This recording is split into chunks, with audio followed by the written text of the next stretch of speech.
Ke informasi selanjutnya, saudara, komika Marcel Widianto ini terlacak saudara memborong 76 foto dan juga video vulgar dari seorang selebgram Dea OnlyFans. Usai menjalani pemeriksaan di Polda Metro Jaya tanpa rasa bersalah, Marcel pun ini buka suara bak tengah berada di panggung stand up komedi. Yuk diskusi bersama Skolastika Sylvia. Udah lihat komedian Marcel Widianto setelah diperiksa penyidik Polda Metro Jaya. Saya sih jujur nggak bisa ngebedain mana yang katanya menyesal, mana yang lagi stand up komedi. Padahal jelas-jelas kasus pornografi bukan lelucon. Kita diskusi.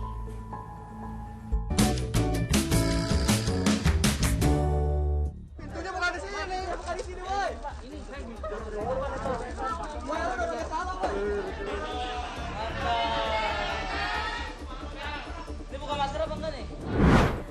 Entah apa yang sedang terjadi di negeri ini, saya pun gak ngerti. Seorang saksi diperiksa terkait transaksi konten pornografi, keluar-keluar malah ditepuki.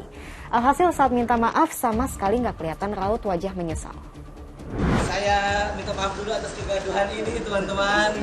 Dan saya juga kaget sebenarnya kenapa akhirnya ya sebenarnya ini perbuatan yang memang tidak bisa dibilang benar juga. Gue juga gak pernah salah. Pemeriksaannya berlangsung selama hampir 4 jam. Alasan membeli karena untuk observasi materi stand up dan ada niatan membantu. Saat ini statusnya masih tetap sebagai saksi.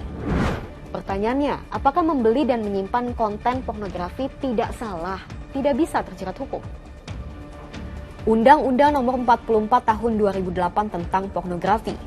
Pasal 4 ayat 1 menyatakan bahwa setiap orang dilarang memproduksi, membuat, memperbanyak, menggandakan, menyebarluaskan, menyiarkan, menawarkan, memperjualbelikan, menyewakan, atau menyediakan pornografi.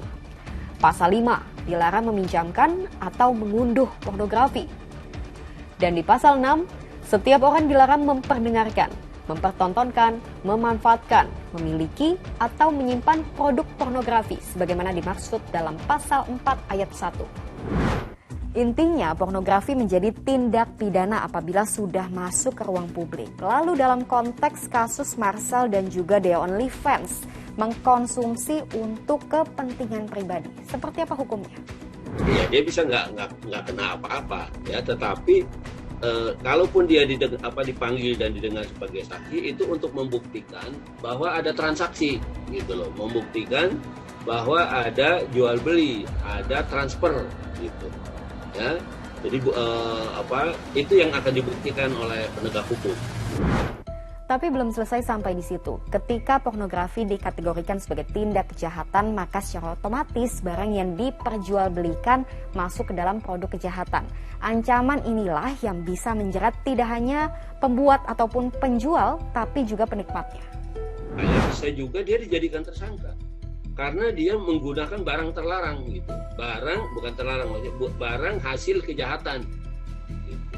Nah, hasil kejahatan pornografi kan gambar atau suara atau apapun, gitu, dalam bentuk apapun yang bersifat eksploitasi seksual, gitu. Nah, itu menjadi hasil kejahatan, gitu. Nah, ketika orang menikmati hasil kejahatan, gitu ya, maka dia menurut saya ya bisa dikualifikasi sebagai pelaku juga. Tapi walaupun hanya untuk kepentingan pribadi, yang namanya terlibat dalam transaksi konten pornografi artinya ikut menyumbang peran dalam melanggengkan pornografi di sekitar kita. Miris gak sih dengar anak memperkosa teman seusianya atau bahkan anak lain yang lebih muda usianya?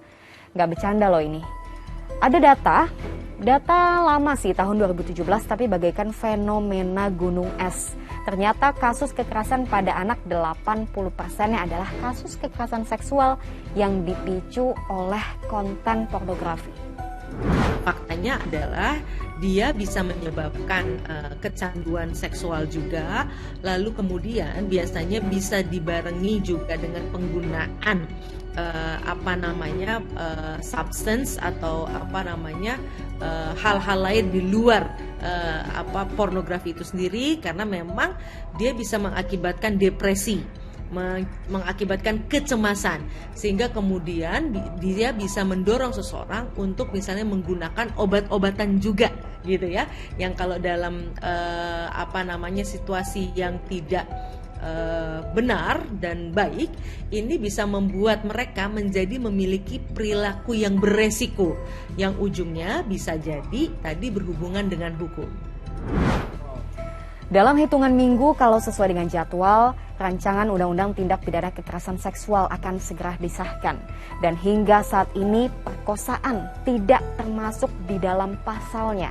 Akankah ada ratusan kasus perkosaan yang ujungnya terbengkalai dan artinya akan lebih banyak korban yang tidak terlindungi haknya? Inikah negeri yang katanya ramah perempuan? Saya Sylvia, makasih udah diskusi.